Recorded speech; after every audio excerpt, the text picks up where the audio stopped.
ஒவ்வொருத்தருக்கும் அல்லாஹ் கூலிய கொடுக்கிறது அவருடைய நியத்துக்கு தான். ஹதீஸ்ல தெளிவாகவே ரசூலுல்லாஹி ஸல்லல்லாஹு அலைஹி வஸல்லம் அவங்க சொன்னாங்க, மன் தலபத் துனியா ஹலாலன், மன் தலபத் துனியா ஹலாலன், யாரு ஹலாலான அமைப்புல உலகத்தை சம்பாதிக்கிறாங்களோ, ஹலாலான அமைப்பு, ஹராம பத்தி இந்த ஹதீஸ்ல ரசூலுல்லாஹ் பேசவே இல்லை. செய்யற தொழில் என்ன, செய்யற பிசினஸ் என்ன, ஹலாலான பிசினஸ்.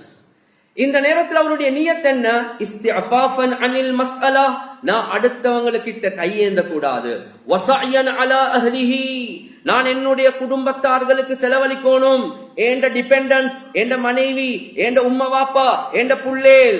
அதே மாதிரி வதஅத்துஃபன் அலா ஜாரிஹி, யாரு அக்கம் பக்கம் உள்ள கஷ்டப்படக்கூடியவர்களுக்கு நான் உதவி செய்யணும் என்ற இந்த 3 நியத்துல யாரு துனியாவை சம்பாதிக்கிறாங்களோ, என்ன, அடுத்தவங்க கிட்ட கையேந்த கூடாது, 2வது ஏண்ட குடும்பத்துக்கு ஏண்ட டிபெண்டன்ஸ்க்கு செலவழிக்கணும், 3வது கஷ்டப்படக்கூடியவங்களுக்கு சதகா கொடுக்கணும்.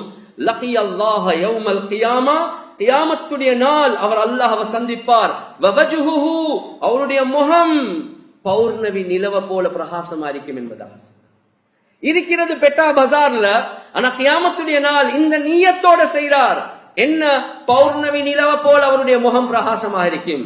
அதே ஹதீஸ்ல ரசூலுல்லாஹி ஸல்லல்லாஹு அலைஹி வஸல்லம் அவங்க சொன்னாங்க, வமன் தலபத் துனியா ஹலாலன், யார் ஹலாலான அமைப்புல துனியாவை சம்பாதிக்கிறாரோ, அவருடைய ட்ரேட், அவருடைய செக்ஷன் ஹலாலானதுதான். ஆனா அவருடைய நியத் என்ன தெரியுமா, முஃபாஹிரன் முராயியன் முகாசிரன், I want to be a multi-millionaire, நான் அடுத்தவனுக்கு காட்டுறதுக்காக வேண்டி செய்யணும், நான் பெருமை அடிக்கணும். அவனுக்கு வாகனம் இருக்குதா, நானும் வாங்கி காட்டுவேன்.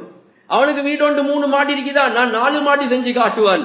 அடுத்தவனுக்கு காட்டுறதுக்காக வேண்டி, பெருமைக்காக வேண்டி, மல்டி மில்லியனர் ஆகிறதுக்காக வேண்டி யாரு ஹலாலான சம்பாத்தியம் செய்யறாங்களோ, கியாமத்துடைய நாள் எழும்புவார், வஹுவ அலைஹி கத்பான், அல்லாஹ் அவரோட கோபப்பட்ட நிலைமையில என்பதாக வந்து. செஞ்சது ஹராம் அல்ல, வட்டியோட தொடர்பு இல்ல, சூதுவோட தொடர்பு இல்ல, பொய் பேசுறாரு இல்ல, ஒன்றுமே இல்ல, நியத்து பிழைச்சிட்டு கியாமத்துடைய நாள் அல்லாஹோட கோவப்பட்ட நிலைமையில எழும்புவார். எனவே கண்ணியத்துக்குரிய சகோதரர்களே, நண்பர்களே, தொழுகைக்கு, நோன்புக்கு, ஜகாத்துக்கு, ஹஜ்ஜிக்கு, ஒவ்வொரு அமலுக்கு நியத் எவ்வளவு முக்கியமோ அதே மாதிரி தான் வியாபாரம் பெட்டா பஜாருக்கு வரக்கூடிய நேரத்துல நியத்தை சீராக்கி கொண்டு வாரது ஆக முக்கியம்.